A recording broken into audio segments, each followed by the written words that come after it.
नमस्कार। प्रादेशिक समाचार के साथ मैं मुग्धा तिवारी। पहले मुख्य समाचार। केंद्रीय स्वास्थ्य मंत्री मनसुख मांडविया ने कहा है कि देश के लगभग 50% लोगों का हो चुका है टीकाकरण। कोरोना के नए वेरिएंट ओमिक्रॉन के देश में दस्तक के बाद झारखंड का स्वास्थ्य विभाग भी सतर्क। रांची सदर अस्पताल में बनाया गया 20 बेड का आइसोलेशन वार्ड। सरायकेला जिले के राजनगर प्रखंड के 3 गांवों में डायरिया का प्रकोप, कई मरीजों की स्थिति गंभीर। और समुद्री चक्रवात जवाद पहुंचा झारखंड। सरायकेला और पश्चिमी सिंहभूम जिले के कई इलाकों में हवा के साथ हो रही बारिश। और समाचार से पहले एक जरूरी संदेश। देश कोविड टीकाकरण अभियान के अंतर्गत 150 करोड़ टीके लगाने की दिशा में निरंतर आगे बढ़ रहा है। कोरोना वायरस का नया वेरिएंट मिलने से चिंताएं बढ़ी हैं। इसे देखते हुए श्रोताओं से हमारी अपील है कि यथाशीघ्र दोनों टीके लगवाएं और अन्य लोगों को भी टीके लगवाने के लिए प्रेरित करें। और कृपया 3 सरल उपायों का पालन करें। मास्क पहनें, 2 गज की सुरक्षित दूरी बनाए रखें, हाथ और चेहरा साफ रखें। से संबंधित कोई भी जानकारी और मार्गदर्शन के लिए आप राष्ट्रीय हेल्पलाइन नंबर 011-2397-8046 और 1075 पर संपर्क करें। इसके अलावा राज्य हेल्पलाइन नंबर 104 डायल कर समस्या का त्वरित समाधान लिया जा सकता है। महिला और बाल विकास मंत्रालय की चाइल्ड हेल्पलाइन है 1098। वरिष्ठ नागरिकों के लिए हेल्पलाइन 14567। मनोवैज्ञानिक सहायता के लिए निमहांस का नंबर है 0804611007। आयुष कोविड परामर्श हेल्पलाइन नंबर है 14443 और MyGov WhatsApp help desk number 90131515 पर व्हाट्सएप मैसेज भेजकर टीके का प्रमाण पत्र यथाशीघ्र डाउनलोड किया जा सकता है। और अब समाचार विस्तार से। स्वास्थ्य मंत्री मनसुख मांडविया ने कहा है कि देश के लगभग 50% लोगों का टीकाकरण हो चुका है। उन्होंने इसे गौरवशाली बताते हुए आशा व्यक्त की कि राष्ट्र पूरी ताकत के साथ कोविड के खिलाफ जंग जीतने में सफल रहेगा। उन्होंने बताया कि भारतीय राष्ट्रव्यापी टीकाकरण अभियान के तहत देश में अब तक 127 करोड़ 61 लाख से अधिक कोविड टीके लगाए जा चुके हैं। केंद्रीय स्वास्थ्य मंत्रालय ने बताया है कि पिछले 24 घंटों में 1 करोड़ 4 लाख से अधिक लोगों का टीकाकरण किया गया। इस दौरान 8,895 नए रोगियों की पुष्टि हुई। स्वस्थ होने की दर 98.35% है। अब तक राज्यों और केंद्र शासित प्रदेशों को 38 करोड़ 95 लाख से अधिक कोविड टीके उपलब्ध कराए जा चुके हैं। कोरोना के नए वेरिएंट ओमिक्रॉन के देश में दस्तक के बाद झारखंड का स्वास्थ्य विभाग भी सतर्क हो गया है। शहर के निजी अस्पताल में भर्ती एक कोरोना संक्रमित व्यक्ति का सैंपल कल जीनोम सीक्वेंसिंग के लिए ILS लैब भुवनेश्वर भेजा गया है। रांची के civil surgeon doctor Vinod Kumar ने कहा कि रिम्स के माध्यम से एक संक्रमित का सैंपल सीक्वेंसिंग के लिए भेजा गया है। वहीं रांची सदर अस्पताल में विदेशों से आने वाले यात्रियों की सुरक्षा और जांच के लिए अस्पताल के A ब्लॉक के 4थे तल्ले पर 20 बेड का आइसोलेशन वार्ड बनाया गया है। विदेशों से आने वाले लोगों की कोरोना जांच के लिए सैंपल ली जाएगी। पॉजिटिव पाए जाने वाले लोगों के सैंपल को सीक्वेंसिंग के लिए ILS लैब भुवनेश्वर भेजा जाएगा ताकि कोरोना के वेरिएंट का पता चल सके। राज्य में 24 घंटों के दौरान कोरोना के 35 नए मरीज मिले हैं। इनमें सबसे अधिक 12 मामले राजधानी रांची में हैं। राज्य में इस समय कोरोना के 115 सक्रिय मरीज हैं। स्वास्थ्य विभाग के अनुसार रांची से मिले 12 मरीजों के अलावा पूर्वी सिंहभूम से 10, पश्चिमी सिंहभूम से 5, धनबाद से 4 और सिमडेगा से 2 नए मरीजों की पहचान हुई है। बोकारो और गुमला में एक एक नए मरीज की पुष्टि हुई है। नए मिले कुल 35 के साथ राज्य में अब कोरोना मरीजों की संख्या 3,49,317 हो गई है। इनमें से 3,44,061 लोग स्वस्थ हो चुके हैं। झारखंड में कोरोना से स्वस्थ होने की दर 98.50% है। आकाशवाणी का समाचार सेवा प्रभाग आज प्रस्तुत होने वाले स्पॉटलाइट कार्यक्रम में भारत के कोविड टीकाकरण अभियान पर वर्षांत श्रृंखला का प्रसारण करेगा। यह कार्यक्रम FM गोल्ड चैनल और अतिरिक्त मीटरों पर आज रात 9:15 से सुना जा सकेगा। अमृत महोत्सव के तहत आकाशवाणी के साप्ताहिक क्विज में आइए आप भी शामिल हो। आजादी के 75 वर्षों का पर्व अमृत महोत्सव प्रत्येक बुधवार शाम 7 बजे प्रसारित होने वाले प्रादेशिक समाचार के दौरान पूछे गए प्रश्न का सही उत्तर देने वाले प्रथम 10 प्रतिभागियों में से लकी ड्रॉ द्वारा चुना हुआ एक प्रतिभागी इनाम का हकदार होगा। इसके लिए सुनते रहें आकाशवाणी रांची का प्रसारण।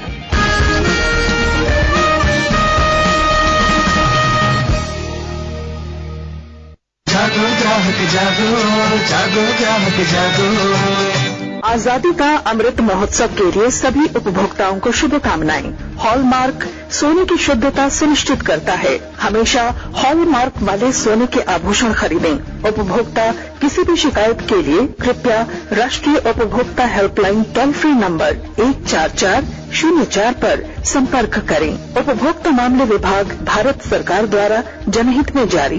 जानो अपने अधिकारों को, अपने हक पहचानो, बेईमानों को सबक सिखाओ, ग्राहक अब तो जागो, जागो ग्राहक जागो, जागो ग्राहक जागो। केंद्र सरकार की नीतियों के खिलाफ अलग अलग बैंक यूनियनों ने आज सांकेतिक धरना दिया।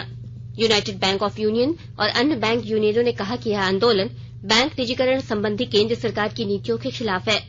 यूनियन के संयोजक आरके रजक ने बताया कि 15 और 16 दिसंबर को यूनियन ने देश भर में बैंक बंद रखने की घोषणा की है। राज्य कैबिनेट की बैठक 9 दिसंबर को होगी। प्रोजेक्ट भवन में शाम 4 बजे से प्रारंभ होने वाली इस बैठक की अध्यक्षता मुख्यमंत्री हेमंत सोरेन करेंगे। इस बैठक में विधानसभा के शीतकालीन सत्र में प्रस्तुत होने वाले द्वितीय अनुपूरक बजट पेश किए जाने की स्वीकृति सहित विभिन्न विभागों के अंतर्गत संशोधित नियुक्ति नियमावली को भी मंजूरी दी जाएगी। बैठक की जानकारी मंत्रिमंडल सचिवालय एवं समन्वय विभाग ने दी है। सभी विभागों को कैबिनेट की बैठक के लिए संलेख तैयार करके प्रस्ताव भी उपलब्ध कराने का अनुरोध किया गया है। आकाशवाणी के ताजातरीन समाचारों के लिए आप हमारी वेबसाइट newsonair.com पर लॉग ऑन कर सकते हैं। ताजा समाचार Twitter handle @AIR News Alerts और Facebook page all India radio news पर भी उपलब्ध है। आप प्रादेशिक समाचार एकांश के ट्विटर हैंडल @AIR News _ और फेसबुक, इंस्टाग्राम पेज तथा YouTube channel AIR News Ranchi पर भी हमारे बुलेटिन सुन सकते हैं। प्रादेशिक समाचार आप आकाशवाणी रांची से सुन रहे हैं और अब पेश है कोरोना से बचाव के कुछ संदेश। कोविड-19 से बचाव और सुरक्षित रहने के 3 उपाय। मास्क लगाएं, 2 गज दूरी है जरूरी, सुरक्षित दूरी रखें, हाथ और मुंह साफ रखें।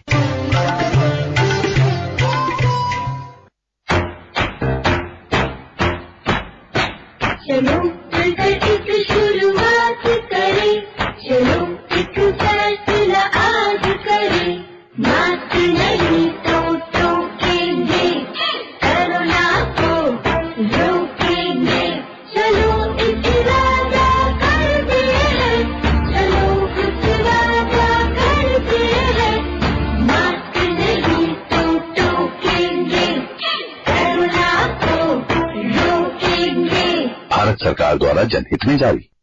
सरायकेला जिले के राजनगर प्रखंड स्थित बाना, टांगरानी एवं चवराडीह गांव में पिछले कई दिनों से डायरिया का प्रकोप जारी है। डायरिया से कल बाना गांव के 60 वर्षीय व्यक्ति की मौत राजनगर सामुदायिक स्वास्थ्य केंद्र में इलाज के दौरान हो गई।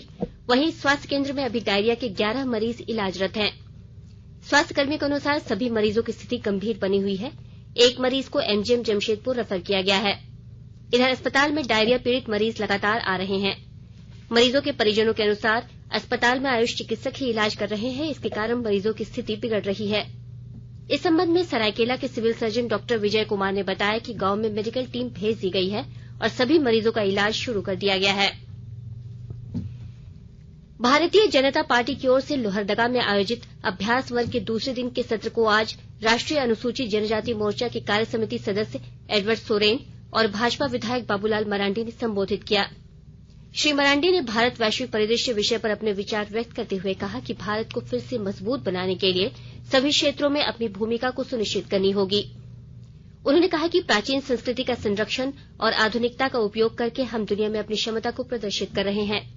इस दौरान मीडिया से बात करते हुए रांची के विधायक सीपी सिंह ने कहा कि 7 साल के शासनकाल में आज सभी क्षेत्रों में विकास देखा जा सकता है। अभ्यास वर्ग में बड़ी संख्या में भाजपा कार्यकर्ता उपस्थित थे। राज्य के प्राथमिक और माध्यमिक विद्यालय के बच्चों को 1 सप्ताह के भीतर अक्टूबर से दिसंबर तक के मध्याह्न भोजन का चावल मिलेगा। मध्याह्न भोजन प्राधिकरण के निदेशक किरण कुमारी पासी ने सभी जिलों को यह निर्देश देते हुए समय पर रिपोर्ट भेजने को कहा है।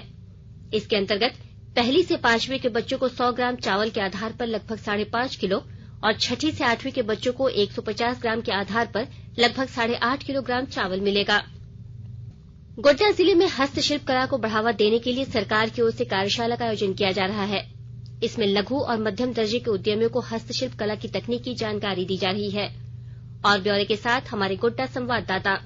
भारत सरकार के एमएसएमई यानी medium small and micro entrepreneurship मंत्रालय द्वारा गोड्डा जिले के वसंतराय प्रखंड में एक बड़ी अवधि की कार्यशाला आयोजित की गई है। इसी वर्ष नवंबर में आरंभ हुई ये कार्यशाला आगामी 12 दिसंबर तक चलेगी।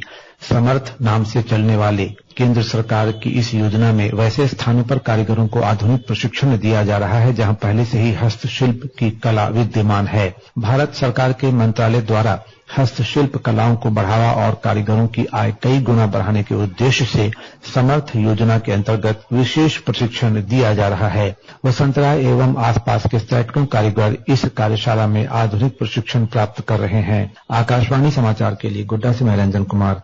गुमला जिला में चलाए जा रहे विशेष टीकाकरण अभियान के दूसरे दिन उपायुक्त शिशिर कुमार सिन्हा और सदर अनुमंडल पदाधिकारी रवि आनंद ने घाघरा प्रखंड के नवडीहा और शिवराजपुर पंचायत में टीकाकरण शिविर का निरीक्षण किया।